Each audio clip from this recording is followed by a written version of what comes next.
Hello everyone. सो आज हम लोग एंगर के बारे में बात कर रहे हैं, इसके दुष्परिणामों के बारे में बात करेंगे और हम कैसे एंगर को कंट्रोल कर सकते हैं। तो आज उसके बारे में बात करेंगे। तो बेसिकली एंगर अपने आप एक इमोशन है और ये हमारे अलग अलग इमोशन से मिलकर बनता है। हमारे नेगेटिव थॉट्स की वजह से, ओवर थिंकिंग की वजह से और इन्वायरमेंटल ट्रिगर्स की वजह से होता है। तो बेसिकली एंगर का हमारे जब हम बहुत ज़्यादा किसी सिचुएशन के बारे में सोचने लग जाते हैं, ओवर थिंक करने लग जाते हैं और उनसे जुड़ी हुई बातों को बार बार हम रुमिनेट करते हैं। रुमिनेट मतलब बार बार दोहराते हैं दिमाग के अंदर, या उससे हमारे अंदर एक इमोशन डेवलप होने लगता है जिससे हमारी बॉडी में तेज हमारा बॉडी का ब्लड सर्कुलेशन होना शुरू हो जाता है और उसकी वजह से हमें क्या होता है कि हमारे को पसीना आने लग जाता है और हमें सडनली, क्योंकि ओवर थिंकिंग हो रही है, नेगेटिव थॉट्स एडेड हैं, तो हमें एंगर की प्रॉब्लम शुरू हो जाती है। तो ये हुआ एंगर। और एंगर से हमारे शरीर को क्या क्या नुकसान है। तो बेसिकली एंगर की वजह से हम सबसे पहला जो नुकसान होता है वो रिलेशनशिप में होता है, क्योंकि रिलेशनशिप का जैसे हमारे दोस्त हो गए, हमारे परिवार हो गए, इवन हमारे माँ बाप ही क्यों नहीं हो गए, हमारे बच्चे हो गए, तो वो हमारे इस बर्ताव की वजह से हमसे दूर हो जाते हैं। वो ये नहीं समझ पाते हैं कि आप किस चीज़ से गुजर रहे हो, लेकिन वो आपसे दूर होने लग जाते हैं। और साथ ही साथ इसकी वजह से आपको क्या होता है कि जो आपकी डेली लाइफ है वो हैम्पर होती है। एक निगेटिव थॉट आया एंड वो आपको ट्रिगर कर दिया, तो ये होता है एंगर का हमारे रिलेशनशिप पर असर। इसका हमारे हेल्थ पर क्या असर होता है। तो बेसिकली इसकी वजह से हमें हाई बीपी की प्रॉब्लम शुरू हो जाती है, बहुत स्ट्रेस होता है और उसकी वजह से जो हमें क्या कहते हैं हाई बीपी होती है। स्ट्रेस की वजह से हमें शुगर होने के चांसेस बढ़ जाते हैं, डायबिटीज़ जिसको हम कहते हैं, और मधुमेह जिसको हिंदी में कहते हैं। और हमें बहुत ज़्यादा स्वेटिंग की प्रॉब्लम हो जाती है, हमें हेडेक की प्रॉब्लम हो जाती है, डिजीनेस होना शुरू हो जाता है, घबराहट होने लग जाती है। तो ये हमारे बॉडीली सिम्टम्स हैं जो हमें इंडिकेट करते हैं कि हमें इसे कंट्रोल करना चाहिए। अदर जो एरियाज़ हैं, हमारा सोशल लाइफ, हमसे लोग दूर होने लग जाते हैं, हमारे बर्ताव की वजह से हमसे लोग दूरी बनाने लग जाते हैं। लोग जज करना शुरू कर देते हैं, आपके बारे में धारणा बनाने लग जाते हैं कि ये तो हर बात पर नाराज़ी हो जाता है, इससे दूर रहो। उनको पार्टी फंक्शंस में अलाउ नहीं करते हैं कि अगर कहीं हम बुला लेंगे तो बखेड़ा ना खड़ा हो जाए। और उसके ऐसे बर्ताव की वजह से उनको सोशली आइसोलेट वो हो जाते हैं। खुद भी उनको ये महसूस होता है कि मुझे अच्छा नहीं लग रहा है ऐसे गैदरिंग में बैठना, क्योंकि वो चाह करके भी उस ऐसे गैदरिंग्स को एंजॉय नहीं कर पाते हैं, क्योंकि लोगों को हंसते हुए देखते हैं, एंजॉय करते देखते हैं, ग्रुप्स में देखते हैं, लेकिन वो आइसोलेटेड होने की वजह से वो चीज़ उसको एंजॉय नहीं कर पाते, जिसकी वजह से उन्हें और अच्छा नहीं लगता है और लास्ट में वो एंड होता है अपने एंगर पे, मूड स्विंग्स पर, डिप्रेस्ड मूड हो जाता है। तो डिप्रेस मूड भी हो जाता है, साथ में वो चीज़ उसको और बढ़ाती है आपके आइसोलेशन को। तो बेसिकली ये कुछ हमारे जो एरियाज़ हैं जहाँ पर हमारे एंगर का असर पड़ता है। इवन फाइनेंशियल भी होता है, फाइनेंशियल लॉसेस भी होते हैं। तो ये सारी चीज़ें हमारे एंगर की वजह से होती हैं। अब हम एंगर को कैसे कम कर सकते हैं, कैसे कंट्रोल कर सकते हैं। तो ये एवरीथिंग नीड प्रैक्टिस, आपको प्रैक्टिस करनी पड़ेगी। ये आपके लिए बहुत ज़रूरी चीज़ है कि आपको प्रैक्टिस करना होगा। अब क्या प्रैक्टिस करना है, वो है आपको जब भी निगेटिव थॉट आए, पहला थॉट आया, किसी के बारे में आप सोच रहे हैं और वो इंसान आपको पसंद नहीं है, तो सबसे पहला काम आप ये कीजिए कि आप वहीं पर अपने आप से कहिए कि एवरीथिंग इज़ फाइन, ठीक है, आराम से रहो, कोई बात नहीं। खुद से आप प्यार से बोलो। जैसे एक छोटे बच्चे को रोते हुए आप शांत करते हो, वैसे अपने आप को थोड़ा पैम्पर करो। तो वो फर्स्ट टाइम होगा और अपने आप से कहो ये नंबर 1, ये मुझे अभी एक बार गुस्सा आया। फिर दूसरी बार थोड़ी देर बाद, जाहिर सी बात है, ये इसकी फ्रीक्वेंसी उस दौरान बहुत हाई होती है। एंगर के जो थॉट्स होते हैं बहुत फ्रीक्वेंटली आते हैं, मतलब 1 मिनट में कम से कम 5-6 बार तो आपको आएंगे ही आएंगे। तो आपको ध्यान रखना है कि आपको अपने फिंगर टिप पे उसको गिनते चले जाना है। अच्छा अभी आया, फिर अगेन आएगा कुछ और बात पर, जो घूम फिर करके उसी इंसान पर आने वाला है। ठीक है एवरीथिंग इज फाइन, अरे कोई बात नहीं, खुद से ऐसे कहिए।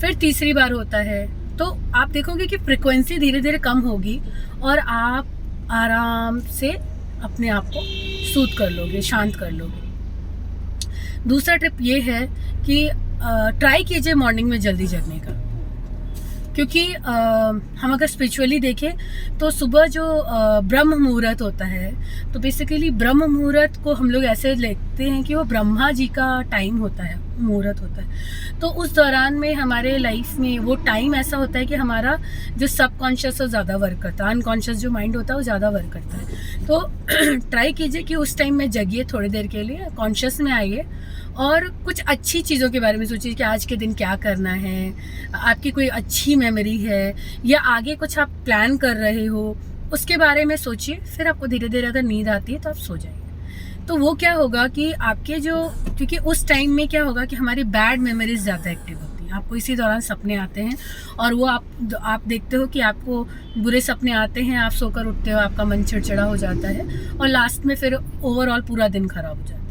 तो ट्राई कीजिए कि ब्रह्म मुहूर्त में जगिए, एटलीस्ट 3:15 जो हमारा टाइम होता है, 3:20 to 3:45 का जो टाइम होता है, उस टाइम थोड़ा सा अगर आपका आँख खुलता है, आप कॉन्शियस आता है, ऐसा नहीं है, तो उस टाइम में कोशिश कीजिए कि उठ करके थोड़ी देर अपने आप को कीजिए। इससे फ़ायदा ये भी होता है ना कि जब आप कॉन्शियस में आ जाते हो, उस टाइम में जो भी कुछ करोगे वो आपका पॉजिटिव होता है। ट्राई कीजिए, अपने बारे में अच्छी बात कीजिए उस दौरान में, और उस दौरान में ये कहिए खुद से कि मेरा सब ठीक हो रहा है, मैं बिल्कुल हेल्दी हूँ, मेरी आने वाली लाइफ बहुत अच्छी है, मैं बहुत अच्छा अर्न करूँगा, या मैं बहुत अच्छा पढ़ाई कर करके कुछ बनना जो आप चाहते हो, डॉक्टर, इंजीनियर, कुछ भी वो बनूंगा। मैं अपनी फैमिली को बहुत अच्छे से केयर करूँगा, अपनी वाइफ को अच्छे से प्यार दूंगा, बच्चों को प्यार दूंगा, उनके साथ पूरी ज़िंदगी बिताऊंगा, जो भी, क्योंकि हमें ये सब कहने का समय नहीं मिलता है। तो ये आपको ट्राई करना है।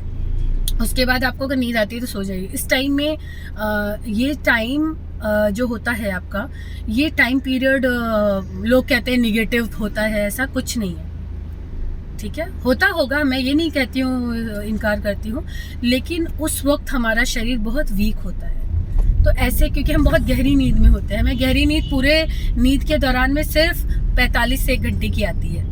बहुत कम लोग होते हैं जो अच्छे से सो पाते हैं, लेकिन ज़्यादातर लोग, क्योंकि अगले दिन का स्ट्रेस, अभी का स्ट्रेस, आज का कुछ वर्क है वो स्ट्रेस, तो उसकी वजह से उनकी नींद ढंग से ना तो पूरी हो पाती है और कच्ची रह जाती है। तो बेसिकली हमें यही समझना है कि इस टाइम में हम जितना अच्छी बातें करें, है ना, अपने आप को आशीर्वाद दें, अपने परिवार को आशीर्वाद दें, तो ये आपको एक तरह से अच्छा फील कराता है, जिसकी वजह से भी आपको एंगर की प्रॉब्लम नेक्स्ट डे नहीं होती है। तो इसको प्रैक्टिस करने की ज़रूरत है। एवरीथिंग जो भी मैं आपको बता रही हूँ टिप्स में, वो सब प्रैक्टिस की ज़रूरत होती है। ये सिर्फ हवा में बातें नहीं हैं, ये सब टेस्टेड हैं और ये मैं अपने क्लाइंट्स के साथ भी वर्क करती हूँ। तीसरी चीज़, एक चीज़ आप ये कर सकते हैं कि ट्राई कीजिए रात को थोड़ा सा, डाइटिशियन के पर्सपेक्टिव से, डाइट के पर्सपेक्टिव से मैं बता रही हूँ, रात को ट्राई कीजिए कि आप ऑयली फूड का सेवन ना करें। रात को कोशिश कीजिए कि रात में एक दिनचर्या बनाएं। जैसे दिन का आपका कुछ स्केड्यूल होता है, हम लोग कहते हैं कि स्केड्यूल होता है, लेकिन एक्चुअली में कोई स्केड्यूल नहीं होता है ना। तो ट्राई कीजिए कि ऐसे टाइम में आप किसी तरह का भी आप स्केड्यूल रात के लिए प्रिपेयर करें। अब रात के लिए आप कैसा स्केड्यूल प्रिपेयर करना है, तो रात को आपको एक टाइम फिक्स करना है कि जैसे कि सोते वक्त आपको टाइम से सोना है, जो खाना है वो 7 से 8 के बीच में आपको खा लेना है, हेल्दी होना चाहिए वो खाना, हल्का होना चाहिए। जैसे कहा भी गया है, हमारे आयुर्वेद में भी ये बोला जाता है कि सुबह का खाना राजाओं की तरह होना चाहिए, दोपहर का खाना आप नॉर्मल इंसान की तरह खाएं और रात का खाना भिखारियों की तरह खाएं, कहा जाता है, मतलब गरीब की तरह खाएं। क्योंकि I am not using that word गरीब, बट मुझे याद नहीं आ रहा है, तो आप उस तरीके से फ़कीर की तरह खाएं, शायद ऐसा कुछ है। तो वो एक्चुअली में एक तरह का, रियल में एक तरह का इलाज है। फिर खाने के बाद आपको क्या करना है कि आप तुरंत बेड पे नहीं जाएंगे, क्योंकि खाने के बाद में अगर आप बेड पे जाते हैं तो होता क्या है कि उससे हमारा डाइजेशन गड़बड़ होता है, और डाइजेशन गड़बड़ होता है तो ऑब्वियसली हमारे नींद में हिंडर प्रॉब्लम्स आती हैं। तो आपको ये रखना है कि आप जब सोने के लिए जाओ बिस्तर पर, तो कम से कम आप 30 मिनट का खाने और बेड पे जाने का 30 to 1 आवर का गैप रखो, और जो वो गैप होगा उसमें आपको वो जो आपका गैप होगा वो उसमें आप वॉक करो, बच्चों के साथ थोड़ी देर एक्टिविटी करो, वाइफ के साथ वॉक पर जाओ, या कुछ ऐसा कोई काम जो आपको थोड़ा एक्टिव थोड़ी देर के लिए बनाए। बहुत हाई एक्टिविटी नहीं करनी है, बस लाइट वॉक हो गया, बच्चों के साथ थोड़ा खेलना हो गया। आप टीवी देखने भी मत बैठो, है ना।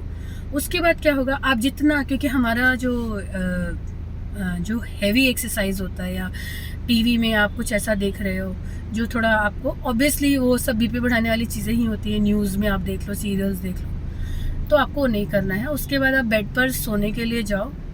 ट्राई करो कि बेड पर आपका कोई भी वो नहीं होना चाहिए, किसी तरह का भी आपके पास कोई सामान नहीं होना चाहिए, इंटरनेट का जो कहते हैं ना, लैपटॉप, टैबलेट, ये सब कुछ नहीं होना चाहिए। तो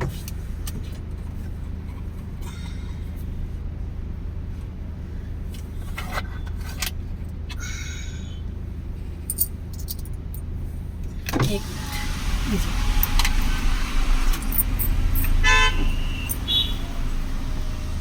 कभी कभी इनसे भी आशीर्वाद लेना चाहिए। तो मैं जो बोल रही थी, तो रात को बेड पर आपको किसी तरह का भी कोई भी डिवाइस या कोई भी गैजेट आपको नहीं रखना है। इससे क्या होता है कि आप अगर कोई डिवाइस और गैजेट रखते हैं तो उसका नतीजा क्या होता है कि आपको बार बार उसको छूने का मन करेगा, तो ये आपको नहीं करना है। अब बात हो रही है कि अब आप सोने चले गए, नींद फिर भी बेड पर नहीं आ रही है, आपके मन में बेचैनी है, अगले दिन का टेंशन है, या आज ही आपने थोड़ा सा नींद ले लिया है। तो आपको ऐसे में क्या करना है कि आप अभी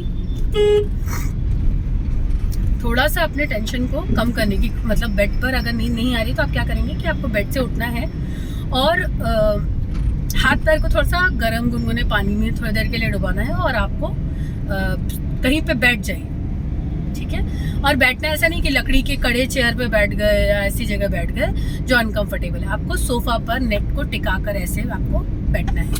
एंड देन उसके बाद आपको अगर कोई निगेटिव थॉट आ रहा है, अगेन वो प्रैक्टिस करनी है। और उसके बाद जब आपकी बॉडी रेडी है, अब सोने की बात कर रहा है, बॉडी कह रही है, आपको प्रिपेयर भी करना है खुद को। मतलब ज़रूरी है कि बेड पर आप जा रहे हो तो प्रिपेयर भी करो योरसेल्फ कि दैट अब मुझे सोना है। सोने वाली चीज़ों के बारे में सोचो, अच्छी नींद क्या होती है, मेडिटेशन क्या होता है, भगवान को देखिए, आंखों के अंदर में किसी चित्र को देखिए, अगर कोई अच्छी मेमोरी है उसके बारे में सोचिए। आँख बंद करके, नहीं कुछ आ रहा है थॉट तो आप एकदम, अगर आप कोई एकदम खूबसूरत जगह गए हो तो उसके बारे में थोड़ी देर के लिए सोचिए कि आप वहाँ पर अभी हो और वॉक कर रहे हो, और आप उस पर पैदल चलते हुए आप उस जगह को एंजॉय कर रहे हो। तो ऐसे करने से क्या होता है कि हमारा जो थॉट प्रोसेस है वो थोड़ी देर के लिए क्या होता है कि आपको रिलैक्स कर देता है।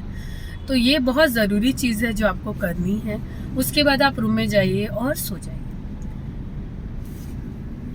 ठीक है। और उसके बाद में अभी इसके साथ साथ में आप जो भी, अगर उसके बाद भी अगर आपको प्रॉब्लम होती है, मुझे लगता है कि अभी नहीं होगी आपको प्रॉब्लम, लेकिन उसके बाद भी अगर आपको ऐसा लगता है तो आप थोड़ा सा किसी साइकोलॉजिस्ट या किसी साइकाट्रिस्ट के पास जाइए। मेडिकेशन के लिए मैं आपको नहीं एडवाइस कर रही हूँ, अगर लेकिन बहुत ज़्यादा प्रॉब्लम है, इंसोमेनिया का प्रॉब्लम आपको ज़्यादा है, तो आप ऐसे में उसके लिए आप फिर मेडिकेशन के लिए आप डॉक्टर्स को वो कर सकते हो। साथ में साइकोलॉजिस्ट आपको कुछ थोड़ा बहुत आपको जो स्लीप हाइजीन है और सोने के कुछ क्या क्या चीज़ें नहीं करनी है वो आपको बताएंगे। ट्राई कीजिए रात को, ये भी है कि आप रात में किसी तरह का ड्रिंक ना लें, चाय ना लें, कैफीन से थोड़ा दूर रहें, अल्कोहल ना लें, किसी तरह का कोई भी ड्रिंक ना लें। आप मिल्क ले सकते हो, मिल्क के साथ के अलावे आप कोई चीज़ को, पानी, मिल्क, ये सब ले सकते हो, बाकी कोई चीज़ ना लें। तो ये सारी चीज़ें थी जो हम बात कर रहे थे एंगर को कंट्रोल करने के लिए। अगर आपको ये मेरा वीडियो अच्छा लगता है तो प्लीज़ मेरे चैनल को लाइक, शेयर और सब्सक्राइब ज़रूर करें। ऐसी अच्छी वीडियोस को प्लीज़ शेयर ज़रूर करें। Thank you.